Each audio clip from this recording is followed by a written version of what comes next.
Hello friends, welcome to my channel Kriti learning blog. दोस्तों, आज मैं आप लोगों को एक पोयम जो कि एक बहुत ही फेमस पोयम है, द रोड नॉट टेकन, जो कि लिखा गया है रॉबर्ट फ्रॉस्ट के द्वारा।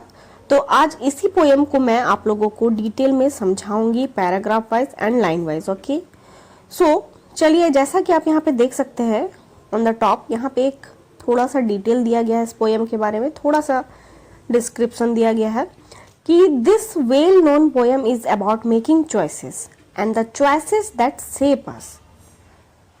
Robert Frost is an American poet who writes simply but insightfully about common ordinary experiences. So basically ये जो पूरा पोयम है, इसमें रॉबर्ट फ्रॉस्ट ने हमें बताया है चॉइसेस के बारे में। चॉइसेस किस सेंस में? जो हमारे लाइफ में चॉइसेस हमें लेने पड़ते हैं, जो हमें डिसीजंस लेने पड़ते हैं। हर एक इंसान के जीवन में ऐसा आता है कि हमें दो पाथ्स कह सकते हैं आप, यानी जिसे जीवन के मोड़ कहते हैं, या फिर कोई भी ऐसा समय जिसमें हमें चुनना पड़ता है कि क्या सही है, क्या गलत है, या फिर क्या करना चाहिए, क्या नहीं करना चाहिए। इस टाइप से कुछ हर इंसान के जीवन में मोड़ आते हैं जिसमें हमें चुनना पड़ता है। तो उसी पे बेस्ड पोएट ने ये पूरे पोएम को लिखा है कि जीवन में जो हमारे पाथ्स आते हैं, मोड़ आते हैं दो तरीके के, उनमें से हमें चुनना पड़ता है। और वही जो चुनाव है, वही जो हमारा चॉइस है, उसी से एक शेप तैयार होता है। शेप इन द सेंस हमारे जीवन का आप कह सकते हैं आकार, या फिर किस सेंस में कि हम जो डिसीजन लेते हैं, सिंपली ये सिंपल सी बात है कि वो कंप्लीट उसी पे डिपेंड करेगा कि हमारा लाइफ कैसा होगा। सपोज हम मान लीजिए, अगर कोई चुन रहा है, कोई सिंपल लिविंग चॉइस करता है, कोई लग्जरियस लाइफ चॉइस करता है, तो उसी के लिए कुछ ना कुछ तो चॉइस करेगा ही कि कैसा काम करना चाहिए ताकि वो लग्जरी लाइफ जी पाए, या फिर कैसा काम करने से उसका सिंपल लाइफ चल जाएगा। तो ये जो डिसीजंस होते हैं, तो वो डिसीजन पे ही डिपेंड है कि उसका लाइफ पर क्या इम्पैक्ट पड़ेगा, यानी इन द सेंस क्या उसको सेप करेगा। ठीक है, अगर वो उस हिसाब से बहुत कड़ी मेहनत करता है तो उसका लाइफ कैसा सेप हो जाएगा? बिल्कुल लग्जरियस हो जाएगा। अगर वो सिंपल लिविंग के लिए हल्का फुल्का मेहनत करके बस अपना गुजारा चलाना चाहता है, तो उसी तरह उसका लाइफ क्या होगा? उसी तरह सेप होगा, यानी सिंपल लिविंग जिएगा अगर हल्का फुल्का मेहनत करके चलना चाहता है। तो यही है कि हमारे डिसीजंस हमारे लाइफ को सेप देते हैं, एक आकार देते हैं, एक इम्पैक्ट करता है। ठीक है, उस पर प्रभाव पड़ता है, उसी के हिसाब से हमारा लाइफ रेडी हो जाता है। ठीक है, अब ये हर सेंस में काम नहीं कर सकता। आप कह सकते हैं कि कोई बहुत मेहनती होते हैं लेकिन फिर भी उन्हें वो सफलता नहीं मिलती है। ज़रूर उसमें कहीं ना कहीं कमी रह जाती होगी। जब वो इंसान उस कमी को पहचान लेगा तो ऑब्वियसली वो फिर उसी तरीके से लाइफ एक अच्छा शेप ले लेगा। ठीक है, सो ये सब बातें तो अलग है। सो पोएम के बारे में हम बात करते हैं। तो ये पूरा पोएम, जैसा कि मैंने बताया, चॉइसेस के बारे में ही कहा गया है पोएट के थ्रू से। ठीक है, तो सबसे पहले मैं आप लोगों को ये पूरा पोएम रीड करके सुनाऊंगी, उसके बाद मैं लाइन बाय लाइन समझाते हुए, पैराग्राफ वाइज समझाते हुए चलूंगी। ठीक है, तो रॉबर्ट फ्रॉस्ट के बारे में आप लोग जानते ही होंगे। अगर नहीं जानते हैं तो आप, जैसा कि यहाँ देख सकते हैं लिखा हुआ है टॉप में कि Robert Frost is an American poet who right simply but insightfully about common ordinary experiences. मतलब ये जो लिखते हैं ये बहुत ही कॉमन ऑर्डिनरी एक्सपीरियंस है, जो भी इन्होंने अपने लाइफ में छोटे मोटे जो भी एक्सपीरियंस किए उसी से रिलेटेड वो लिखते हैं, लेकिन वो बहुत ही सिंपल रहता है, उसके बावजूद बहुत ही अच्छा होता है। ठीक है, यानी एक तरह से आप कह सकते हैं मीनिंगफुल होता है। ठीक है, तो चलिए मैं सबसे पहले आप लोगों को ये पूरे पोएम को रीड करके सुनाती हूँ, उसके बाद फिर मैं मीनिंग समझाऊंगी। So let's start.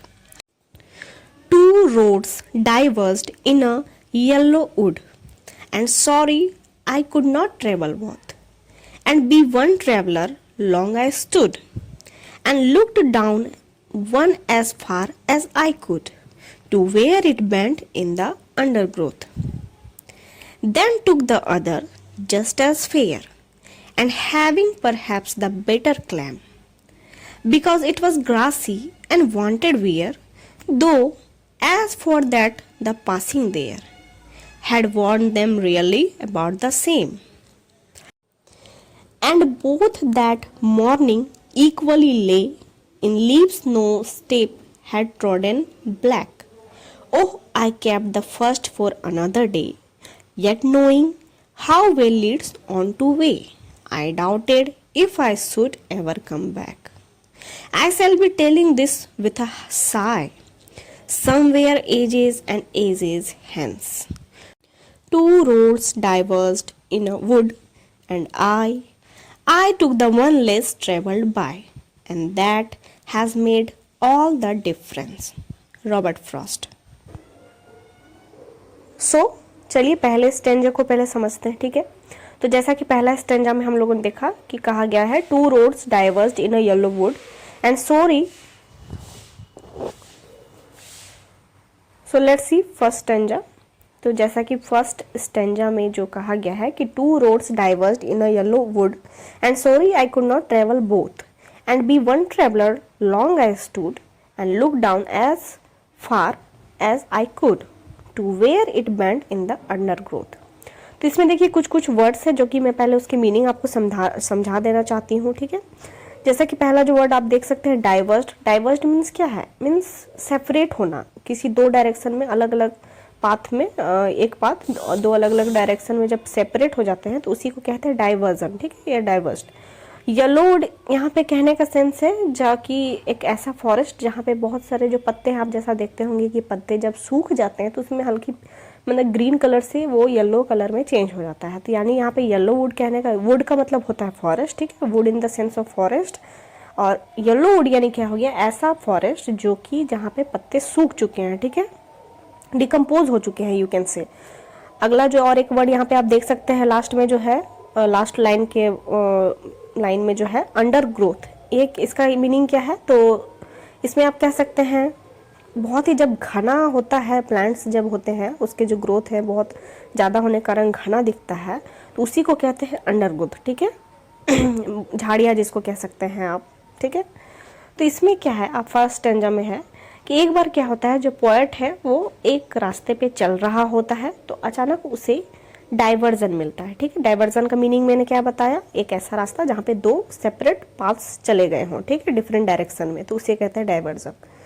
तो वहाँ पे दो तरह के डिफरेंट पाथ है और उसमें से उन्हें एक चुनना है. जैसा कि आप देख सकते हैं कि two roads diverge in a yellow would, यानी एक फॉरेस्ट है जो कि जहाँ पे पत्ते जो हो वो डिकम्पोज हो चुके हैं. तो उस रास्ते पे चलते चलते वहाँ क्या दिखता है पोएट को कि दो रोड्स डाइवर्ज हो चुके हैं, यानी दो अलग अलग पाथ वहाँ पे सेपरेट अलग अलग डायरेक्शन में दिख रहा है उनको, ठीक है. वहाँ जंगल है लेकिन उन्हें बुरा लग रहा है कि वो सॉरी कह रहे हैं कि वो दोनों पे नहीं चल सकते, क्योंकि जीवन में भी ऐसा ही होता है कि इंसान एक साथ दो रास्ते पे नहीं चल सकता है. जैसा कि आप लोगों ने कहावत भी सुना होगा कि एक साथ आप दो नाव पर पैर नहीं रख सकते, you have to choose one, ठीक है, आउट ऑफ टू. सो यहाँ पे भी वही पोएट कहना चाह रहे हैं कि उन्हें बुरा लग रहा है, he is sorry and sorry I could not travel both, यानी मैं दोनों रास्ते पे नहीं चल सकता, ठीक है. और एक ट्रेवलर होने के नाते, यानी एक राही जिसको आप कह सकते हैं, वो होने के नाते वो वहाँ पे खड़ा है, ठीक है. तो फिर क्या है, पोएट खड़े होकर सोचता है कि आखिर उसे कौन सा पाथ लेना चाहिए, यानी कौन सा चूज करना चाहिए, किस रास्ते पर चलना चाहिए.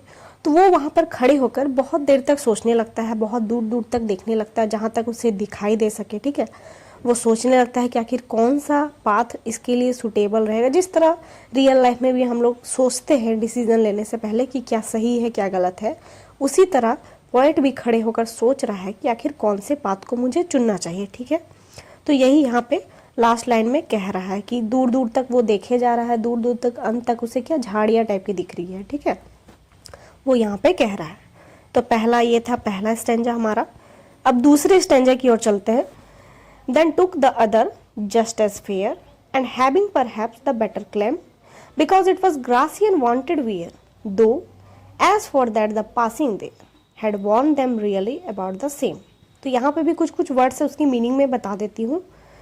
फेयर, फेयर यानी as good as the another one आप कह सकते हैं, ठीक है. यानी फेयर मीन्स किस मतलब किसी के साथ नाइंसाफी ना करना, इन द सेंस यहाँ पे वो यूजर है, ठीक है, कि दो पाथ से कहीं दूसरे पाथ को, मतलब पोएट को तो एक अफसोस हो ही रहा है कि वो दोनों पाथ पर एक साथ नहीं चल सकता है. तो अल्टीमेटली वो एक डिसीजन लेता है कि ठीक है चलो मैं इसी पाथ पे चलता हूँ. फेयर इनफ करके मीन्स इन द माइंड उनके चल रहा है कि ठीक है इसमें से मैं चुन लेता हूँ, ठीक है. क्लेम यहाँ पे एक वर्ड यूज़ किया है कि क्लेम यानी एक इन द सेंस कि एक अच्छा ऑप्शन की तरीके से उसे चुना है एक पाथ को दोनों में से. यहाँ पे कह रहा है कि ये यहाँ पे और एक देखिए आपको सेंस दिखा रहा है, बिकॉज इट वॉज ग्रासी.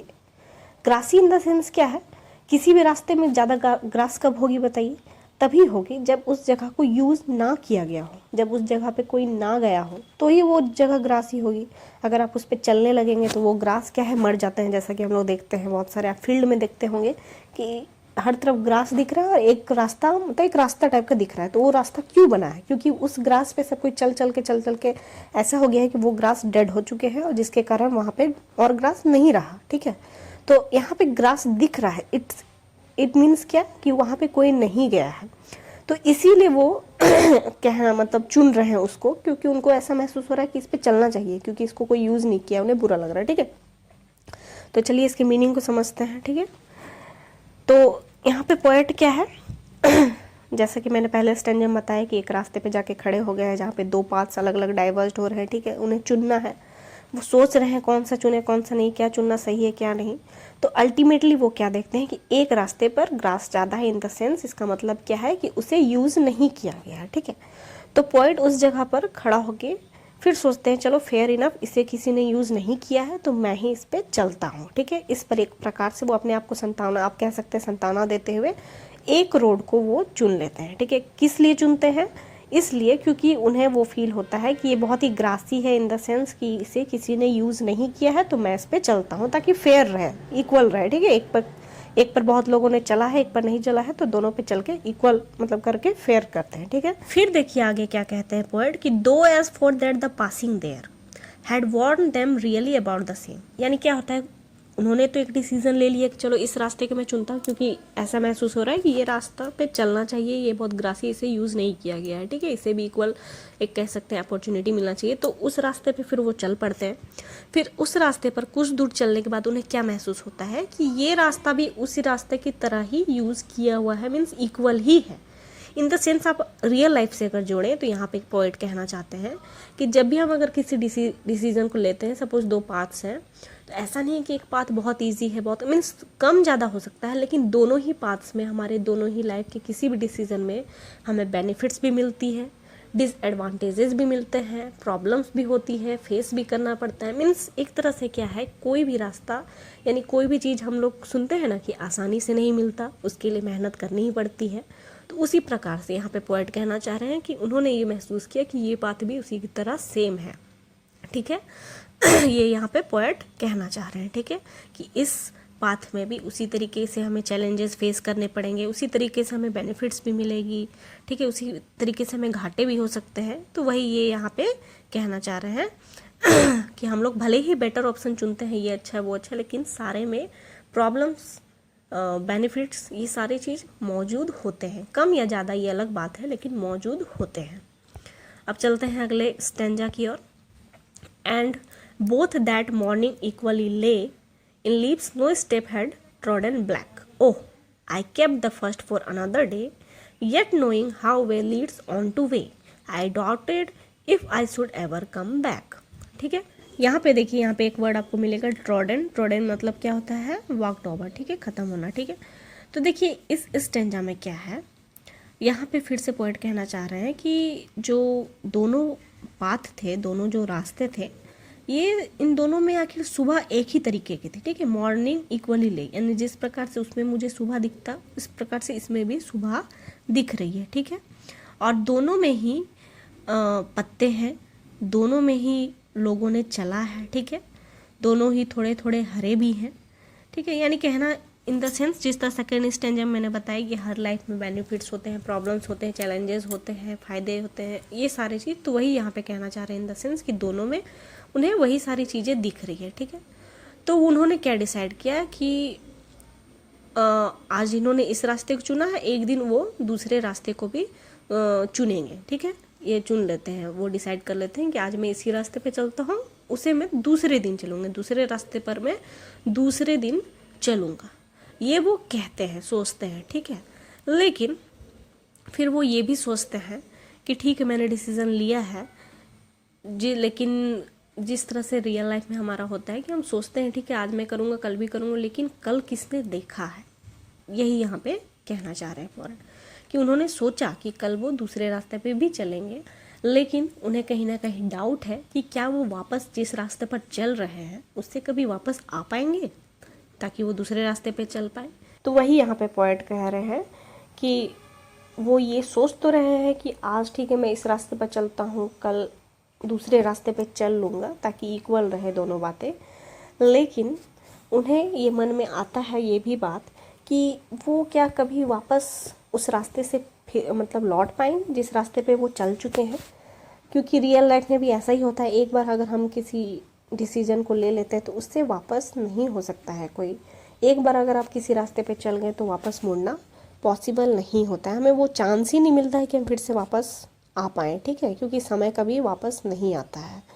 तो यही है कि हम सोचते हैं कि ठीक है, हम हो सकता है अगर इसमें प्रॉब्लम हो तो अगला चीज़ को सुधार लें, लेकिन एक बार जो समय चला जाता है वो वापस नहीं आता है, ठीक है। अब चलते हैं अगले और आखिरी स्टेंजा की ओर, stanza 4। I shall be telling this with a sigh, somewhere ages and ages hence, two roads diverged in a wood, and I took the one less traveled by, and that has made all the difference।